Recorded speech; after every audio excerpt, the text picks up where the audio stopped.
York, samedi 3 avril 2010. Nous sommes sur le port historique de Manhattan. Le soleil est au rendez-vous et les promeneurs nombreux. Parmi eux, Kathleen et David Anderson venus visiter avec leurs 2 enfants un vieux gréement transformé en musée. Ma fille était en train de monter les marches du bateau. Je me suis arrêté pour la prendre en photo, mais la photo était ratée, alors je l'ai effacée. Mais la scène vire au drame.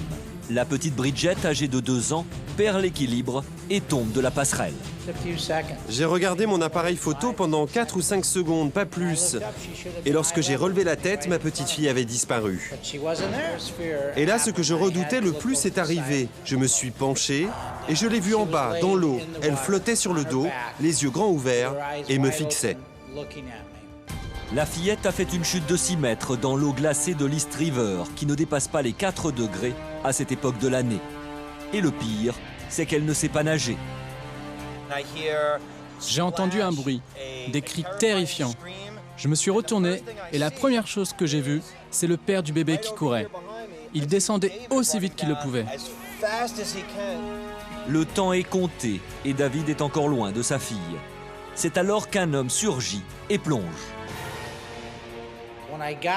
Quand je suis arrivé, un inconnu était déjà là. Il s'était jeté à l'eau. Il avait vu ma fille tomber et avait plongé. Elle était dans ses bras, la tête hors de l'eau, et elle pleurait. Sur ces images, on aperçoit Bridget dans les bras de son papa. Et juste à côté, on distingue l'inconnu qui vient de la sauver. Une fois sur la rive, l'enfant est pris en charge par les secours, alors qu'une foule de badauds acclame le jeune sauveteur, qui a fait preuve d'un courage exemplaire. Il a vu qu'un bébé était tombé à l'eau et sans réfléchir, il a enlevé sa veste et il a plongé. Il est venu en simple touriste et il a fait quelque chose de vraiment exceptionnel. C'est un héros, ça c'est sûr.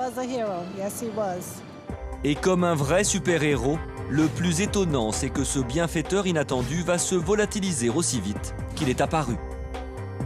J'étais assis dans l'ambulance avec ma fille et on s'est demandé où était le jeune homme. Et là, je l'ai vu, il était en train de se sécher, puis il a sauté dans un taxi et il est parti. L'histoire aurait donc pu s'arrêter là, mais les parents de Bridget ont à cœur de retrouver ce mystérieux sauveteur. Ils décident alors d'alerter la presse de New York, qui se passionne tout de suite pour ce héros très discret et lance même un appel à témoins. Si vous êtes le Français héroïque, contactez-nous, s'il vous plaît. Très vite, l'homme suscite un tel engouement que tous les médias du pays se lancent à ses trousses. On ne sait rien de lui, sinon qu'il est français et qu'il s'appelle Julien. Mais son visage est désormais connu de toute l'Amérique. Une célébrité soudaine qui va s'étendre au monde entier et bien sûr aussi à la France. Une belle histoire à présent. Il est français, il s'appelle Julien et il est le nouveau héros des Américains. 3 jours après avoir sauvé la petite Bridget, l'homme était toujours introuvable, jusqu'à ce qu'il se manifeste avec beaucoup d'humilité.